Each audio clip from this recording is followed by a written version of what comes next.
नाही बघा, हा प्रश्न कधी आलो तरी विचारण्यासारखा आहे. मुळामध्ये आज माझा काही दौरा, हा नियोजित दौरा किंवा भेट ही पूर्वी ठरवलेली होती असं नाही. जी घटना इकडे घडवली तिचा नुसतं निषेध करून चालणार नाही. आणि नुसतं आता तुम्ही मला निवेदन दिलं, मी निवेदन वाचलं, रणनीती नुसती आमची असून चालणार नाही. ही जी काही यांची भ्याड नीती आहे, म्हणजे आता मगाशी मी जे काय थोडंसं बोललो, एक तर यांच्याकडे आता दादागिरी करायला सुद्धा तसं कोणी शिल्लक राहिलेलं नाही आहे.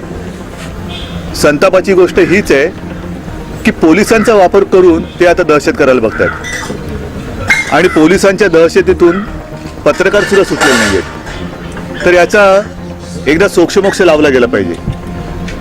कोकणची भूमी आणि कोकणचा हा जो सगळा मतदार आहे, एकूणच या मतदारसंघाला वेगळी पार्श्वभूमी आहे.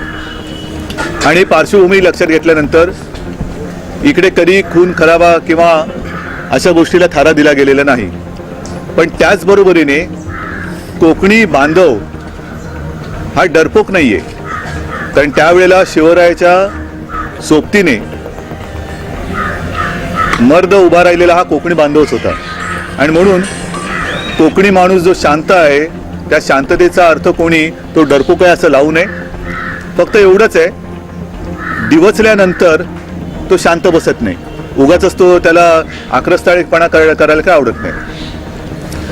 आणि ही जी काय मी पार्श्वभूमी सांगितली, परंपरा सांगितली, इतर वेळेला कोकणातली जनता ही कोणाच्या अध्यात्मात नसते. आपण बरं आणि आपलं काम बरं, अशी ही इथली जनता आहे. आणि म्हणून लोकसभेमधली जर का परंपरा पाहिली तर आपण बोलतो भाषणामध्ये, नागपई होते, मरुदंड होते, आपले सुरेश प्रभूंनी त्यावेळेला प्रतिनिधित्व केलेलं आहे. पण आत्ताचं सगळं जे काय चाललेलं आहे, हा सगळा भयानक प्रकार हा मोडून काढला पाहिजे, हा थांबवला पाहिजे. कोकणी माणसाची तीच एक अपेक्षा होती. आणि मला वाटतं शिवसैनिक जो आता उभा राहिलेला आहे, मी पुन्हा सांगतो, या शिवसैनिकांना धीर द्यायला मी आलेलो नाही, तो समर्थ आहे. मी त्यांचं अभिनंदन करायला आलेलो आहे. पण पत्रकारांनी सुद्धा आता पुढे आलं पाहिजे. कारण ते सुद्धा जर का भरडले जाणार असाल, काय झालं असतं परवा आमने सामनेमध्ये, काय झालं असतं, एक कोणतरी खरा ठरला असता, दुसरा कोणतरी खोटा ठरला असता. कोणी ज्याच्याकडे समजा वैभवने नीट पुरावे मांडले असते, वैभवकडे पुरावे असतील म्हणून त्याने आव्हान दिलं असेल, ते जर का त्यांनी खोडून काढलं असतं चाललं असतं ना, कारण खुलेआम ते होणार होतं. पण ज्या वेळेला अशा पद्धतीने ते आव्हान न स्वीकारता पळपुटेपणा झाला, याच्यामध्ये त्यांचा पराभव हा अत्यंत स्पष्टपणे दिसतोय. आणि आता मी आमच्याकडनं बोलेन की आम्ही जिंकलेली लढाई निवडणुकीच्या दृष्टीने बोलतोय, आणि त्यांच्याकडनं त्यांनी हरलेली लढाई, ही लढाई, त्या लढाईतली रणनीती ही त्यांच्याकडनं कशी होणार आहे त्याच्यावरती आपल्याला जास्त लक्ष ठेवण्याची गरज आहे. 26-17 आणि अशा वेळी तुम्ही मगाशी पणजीमध्ये बोलताना म्हणालात की अतिरेके परवडले, पण सत्तेतले अतिरेके परवडले नाही. बिलकुल. तर सत्तेतल्या अतिरेकेंमधला कसा खून आहे असं तुम्हाला वाटतं? हा खटला जनतेच्या न्यायालयात सुरू आहे, त्याच्यामुळे न्यायालयाच्या अधीन काही गोष्टी असल्या त्याच्यावर भाष्य करू नये. जनता ज्याला निवडणुकीमध्ये रसातळाला घालेल तो कसा तुम्हाला कळणार आहे त्या दिवशी.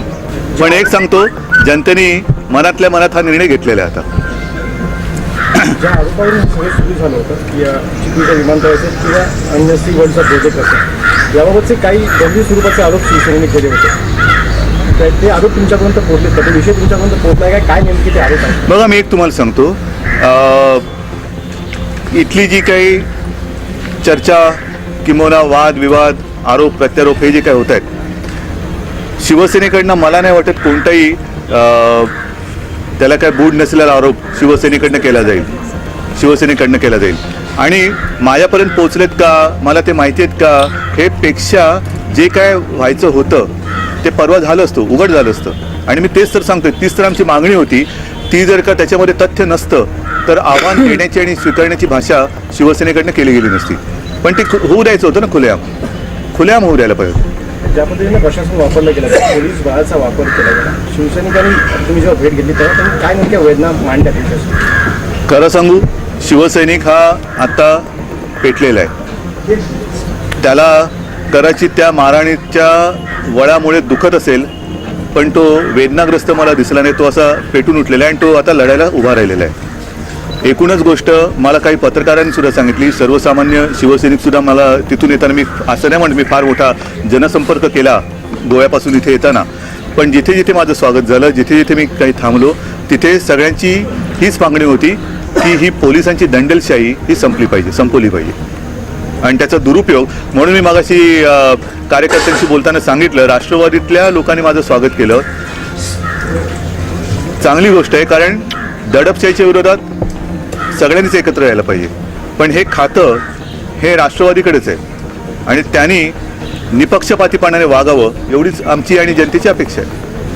राष्ट्रवादीचे आमदार सावंतवाडी दीपक केसरकर आज गृहमंत्र्यांना भेटले, तेव्हा त्यांनी काही निवेदन दिलं, तेव्हा तुमचं काय मत? नाही, मला माहित नाही, तुम्ही आत्ता मला बोलला ते जस्ट आता भेटले आहे, पण ते निवेदन कसलं आहे?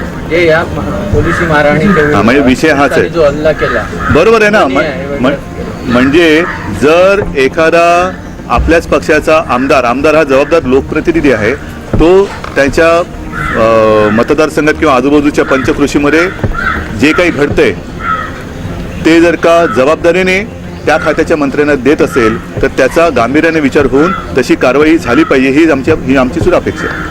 पण वेंगुर्ले ज्यापूर्वी जेव्हा राडा झालेला तेव्हा स्वतः आर पाटील इथे होते काय, निवड त्या जो वेंगुर्लेचा राडा होता त्याने जाऊन बघण्याचे पण पैसे दाखवलं नाही, त्यानंतरचा हा दुसरा राडा म्हणावा लागेल.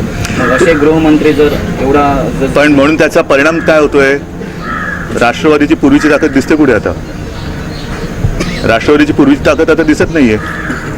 त्याचा परिणाम ते जे त्यांनी जो काय तुम्ही म्हणता की जे दुर्लक्ष केलं, ते लोक सुद्धा त्यांच्याकडे दुर्लक्ष करतात की बाबा तुमच्याकडे सत्ता असून तुम्ही आमच्या मदतीला धावून येऊ शकत नसाल तर आम्हाला तुमचा काही उपयोग नाही, तुम्ही घरी गेलेले बरे. आणि म्हणून पूर्वीची जी काही राष्ट्रवादीची वाटचाल सुरू होती तिला ब्रेक लागलेला आहे आणि आत्ता जर का आर पाटलांना थोडीशी राष्ट्रवादी वाचवायची असेल तर त्यांनी आधुनिक खातं त्यांच्याकडे आहे, वेळेमध्ये कारवाई करणं हे गरजेचं आहे. राष्ट्रवादीची ताकद कुठल्या पक्षात आहे? जे काय असेल, एकूण राष्ट्रवादी संपली याला महत्त्व आहे किंवा हे दिसतंय. मला असं वाटतं आपण इतर राजकारणाची बोलण्यापेक्षा तुम्ही सुद्धा वेदनाग्रस्त असावात आणि तुमच्याही मनामध्ये राग खतखतत असेल तर या अन्यायाविरुद्ध तुम्ही सुद्धा वाचा फोडली पाहिजे. मगाशी विनायक राऊतांनी सांगितलं की तुम्ही फोडलीत आणि मी तुम्हाला जी आठवण करून दिली की अशोक चव्हाणांच्या काळामध्ये जी समिती नेमली गेली, काय झालं पुढे, आणि मग त्यावेळेला जशी तुम्ही, म्हणजे मी एकूण पत्रकार म्हणून बोलतोय, तुम्ही अन्यायाविरुद्ध उठून उभे राहिला होता तसे यावेळेला तुम्ही राहणार की नाही? म्हणजे तुमची रणनीती काय असणार आहे? विषय कसा, यापूर्वी पत्रकारांवर हल्ले होतात हे काय दुर्मिळ उदाहरण नाही. राजकीय पक्षावरून कालचा फक्त हल्ला झाला हा फक्त पोलिसांकडून, तेच माझं म्हणतोय ना मी, राजकीय पक्षांकडून पण हल्ले होतात ना. त्यामुळे हे काय दुर्मिळ उदाहरण नाही आहे. पण म्हणजे हे सोडून द्या. नाही ते सोडून जाऊ दे, मग आपण दुसऱ्या विषयावर बोलू, बरोबर ना? म्हणजे पत्रकारांवरती हल्ला सोडून देऊ, आपण दुसऱ्या विषयावर बोलू. नाही पण अशा वेळी जेव्हा तुम्ही आम्हाला आमची रणनीती विचारतात, आम्ही इकडचे जिल्ह्यातले पत्रकार नेहमीच या विरोधात असतो म्हणून त्याविषयीचं सत्य बाहेर आलं काय. पण अशा वेळी या जे काही राजकीय पक्ष असतात, जे फॉर एक्झाम्पल आज तुम्ही मिळतात, मग ते मंडळी जी पत्रकारांच्या पाठीशी राहायला पाहिजे खंबीरपणे. चल राहा ना. कुठेतरी बघा, न्यायाची लढाई असेल ना तर आम्ही जरूर तुमच्या मागे उभे राहू आणि हे तर सगळ्यांच्या समोर दिवसा ढवळ्या घडलेले आहे. आणि तुम्ही सुद्धा आमच्या बाजूने का उभे राहिलात? कारण तुम्ही सुद्धा इथलेच आहात आणि तुम्हाला सुद्धा जे आम्ही उघडपणे करतो ते तुम्हाला सुद्धा वाटतं ते व्हायला पाहिजे. आम्ही जे काय मांडलं तो का आमचा केवळ राजकीय स्वार्थ नाही, त्याच्यात तुम्ही सुद्धा आलात. म्हणजे विकास, जसं मी मगाशी म्हटलं की आमच्या त्या रुपेशला तिथपर्यंत न्यावं लागलं, इकडे न्यूरोसर्जनचा जो काय सल्ला त्याचं मत पाहिजे होतं ते तातडीने मिळू शकत नाही. ही एक गंभीर गोष्ट आहे, ती या निमित्ताने उघड झालेली आहे परत. म्हणजे आज ठीक आहे, सुदैवाने रुपेशला मी भेटून आलो, तो बरा आहे, पण तो जो काही काळ असतो ज्याला गोल्डन आवर म्हणतात, एखादी घटना घडल्यानंतर त्या काळामध्ये उपचार होणं गरजेचं असतं, ते उपचार या जिल्ह्यात होऊ शकत नाही. ही या जिल्ह्यातली वस्तुस्थिती आहे. मला वाटतं राजकीय, मी म्हटलं तसं की राजकीय लढाई ही राजकीय लढाई तर आम्ही लढणारच आणि ती आम्ही जिंकूच. पण ही कशासाठी करतोय तर ते पोलिसांनी कदाचित त्यांची सुपारी घेतली आणि लाठी हल्ला केला, पण कळत न कळत त्यांचंच बिंग त्यांनी उघड केलेलं आहे की रुपेशला इथून 2.5-3 तासापर्यंत न्यावं लागलं. आपण म्हणतो की जनतेच्या दरबारामध्ये या सगळ्याचा लढा गेला आहे. त्यांच्या दरबारात निवडणूक हा त्यातला एक सगळ्यात महत्त्वाचा आहे. लोकसभेची निवडणूक येते, पक्षाचा चेहरा म्हणजे उमेदवार कोण नक्की? थांबा ना, अजून निवडणूक जाहीर तर होऊ द्या. निवडणूक जाहीर तर होऊ द्या. या जिल्ह्यातील एकंदरीत परिस्थिती पाहता राष्ट्रवादीचं गृह खातं जे आहे ते पालकमंत्री चालवतात असं आपल्याला वाटतं का?